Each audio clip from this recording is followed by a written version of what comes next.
Bismillahirrahmanirrahim. Assalamualaikum warahmatullahi wabarakatuh. Alhamdulillahilladzi hadana li hadza wa ma kunna linahtadiya laula an hadanallah. Asyhadu an la ilaha illallah wahdahu la syarika lah wa asyhadu anna Muhammadan abduhu wa rasuluh. Allahumma shalli wa sallim wa barik ala Muhammadin sallallahu alaihi wasallam wa ala alihi wa ashabihi ajmain, amma ba'du. Segenap pemirsa media Multazam yang insyaallah dimuliakan Allah Subhanahu wa taala. Bersyukur pada kesempatan ini kita kembali berjumpa lewat media Multazam ini. Semoga perjumpaan kita perjumpaan yang mendapatkan rahmat dan perpisahan kita perpisahan yang senantiasa dalam penjagaan Allah Subhanahu wa taala. Baiklah, pemirsa yang berbahagia, pada kesempatan yang singkat ini kembali kita akan berbincang seputar kehidupan orang-orang yang beriman, di mana kehidupan orang beriman itu dalam situasi apapun itu selalu dalam kebaikan. Karena memang hanya orang-orang beriman lah yang dinyatakan sebagai orang yang beruntung, ya. Sebagaimana Allah nyatakan dalam satu surat yang kita semua sudah hafal, ya. A'udzubillahi minasyaitonir rajim, wal 'ashr innal insana lafi khusrin illa alladzina amanu wa 'amilus salihati wa tawassaw bil haqqi wa tawassaw bis sabr. Demi waktu, sesungguhnya manusia itu benar-benar dalam kerugian. Manusia secara umum itu rugi. Yang miskin, yang kaya, yang besar, yang kecil, semua rugi. Siapa yang tidak rugi? Allah telah tegaskan, illal ladzina amanu wa 'amilus shalihat. Kecuali orang-orang yang beriman, beramal saleh, ya, saling berwasiat dalam al-haq dan kesabaran. Nah, di sini kami akan sampaikan satu hadis tentang kondisi orang-orang beriman. Karena apa? Bahwasanya dalam kondisi apapun orang-orang beriman itu selalu mendapatkan keberuntungan. An Abi Yahya Suhaib bin Sinan radhiyallahu anhu qala Rasulullah sallam ajaban li amril mu'mini inna amrahu kullahu lahu khair wa laysa dzalika li ahadin illa lil mu'min in asabathu sarra syakara fakana khairan lahu wa in asabathu darra sabara fakana khairan lahu. Rawahu Muslim. Dari Abi Yahya Suhaib bin Sinan radhiyallahu anhu, dia berkata, bersabda Nabi sallallahu alaihi wasallam, ajaban li amril mu'min. Sungguh mentakjubkan, sungguh mengharukan keadaan urusan orang-orang beriman. Karena seluruh urusannya semuanya tanpa kecuali itu memiliki nilai kebaikan. Dan itu tidak akan terjadi kepada siapapun, pada seorang pun, kecuali bagi orang-orang yang beriman. Karena apa? In asobathu sarra syakara. Tatkala menimpa padanya hal-hal yang sarra, menggembirakan, menyenangkan, maka orang beriman itu selalu bersyukur. Maka itu baik baginya. Dan ketika menimpa kepadanya hal-hal yang dirasa berat, dirasa sulit, maka dia bersabar, maka itu pun baik baginya. Hadis riwayat Imam Muslim. Pemirsa yang dirahmati Allah Subhanahu wa taala, sungguh mentakjubkan keadaan orang-orang yang beriman. Dalam segala situasi, dalam segala suasana, orang beriman itu selalu beruntung. Yaitu selalu bersyukur ketika mendapatkan hal-hal yang menggembirakan, tubuhnya yang sehat, rezekinya yang lancar, urusannya yang lancar, putra-putranya yang sukses. Dia bersyukur kepada Allah. Dia bersyukur, dia sandarkan seluruh nikmat itu bahwa ini semua adalah anugerah Allah Subhanahu wa taala. Pemirsa yang dirahmati Allah, ini mungkin sedikit perlu kita singgung tentang makna syukur. Karena syukur itu memang satu kepribadian yang harus melekat pada setiap muslim, setiap mukmin. Dan syukur ini sudah menjadi bahasa kita. Siapapun mengatakan, alhamdulillah, kita bersyukur. Siapapun orang mengatakan, kita bersyukur, bahkan itu sudah menjadi bahasa kita. Tetapi ketika pemahamannya tidak dikembalikan kepada makna atau maksud dari kalimat itu, maka pasti akan gagal dalam memahami rasa syukur. Syukur itu, sebagaimana ibadah-ibadah yang lain, itu memiliki rukun, memiliki bangunan syukur.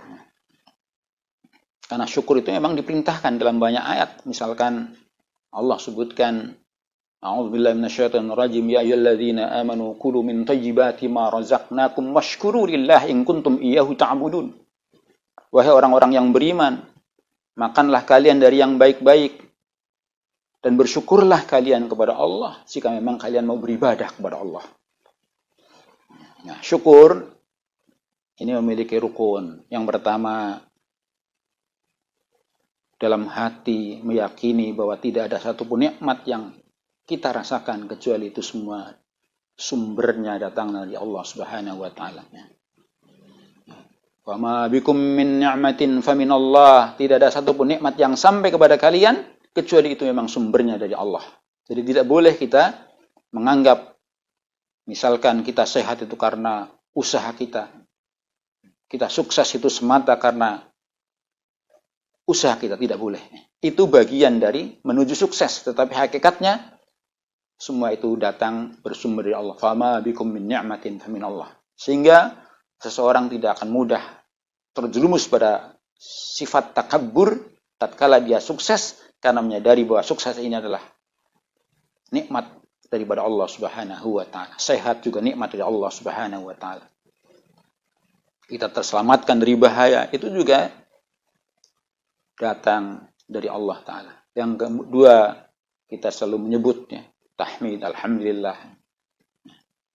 Menyebutkan kalimat tahmid, alhamdulillah, alhamdulillah. Dalam sampai pada kondisi yang paling genting sekalipun kita supaya bertahmid, ya, alhamdulillah yang ala kulli hal. Terlebih tatkala kita sedang mendapatkan kebahagiaan, kemenangan, kemudahan. Kita bertahmid, alhamdulillah, allati bi ni'matihi tatimmus shalihat. Segala puji bagi Allah yang dengan nikmatnya amal-amal soleh ini menjadi sempurna. Kemudian yang ketiga, rukun dari syukur itu adalah sarful abdi jami'a ma an'ama Allah ila ma khuliqa li ajli. Bagaimana seorang hamba mentasarufkan nikmat-nikmat itu untuk tujuan-tujuan yang dengan nikmat itu Allah anugerahkan. Satu misal, kita diberikan nikmat berupa sehat, maka sehat ini kita maksimalkan. Sehat ini kita maksimalkan untuk bekerja, untuk beribadah, untuk meraih manfaat-manfaat. Kita mendapatkan rizki, kita mesti tasarufkan rizki itu. Karena Allah memberi rizki, tidak ada yang tanpa maksud. Tidak ada satupun ketika seseorang mendapatkan rizki kecuali punya maksud, yaitu agar menjadi sarana tegaknya ketaatan kita kepada Allah Subhanahu wa ta'ala. Jadi bagaimana seorang hamba sanggup mentasarufkan, sanggup mengarahkan seluruh nikmat yang ada ini kembali untuk taat kepada Allah. Bagaimana syukurnya seorang pemimpin. Dia sudah mendapatkan satu kedudukan yang mulia, misalkan yang tinggi, kita mesti manfaatkan untuk tujuan yang lebih maslahat bagi kepentingan banyak orang.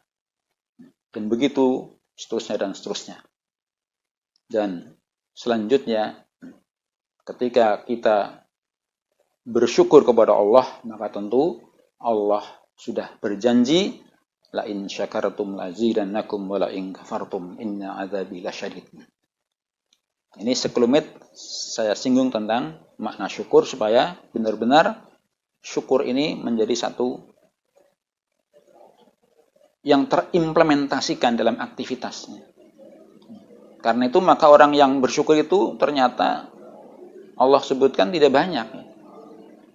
Ketika bersyukur dengan pengertian yang sebenar-benarnya, maka menjadi kelihatan, menjadi tahu bahwa ternyata syukur itu tidak mudah. Ya.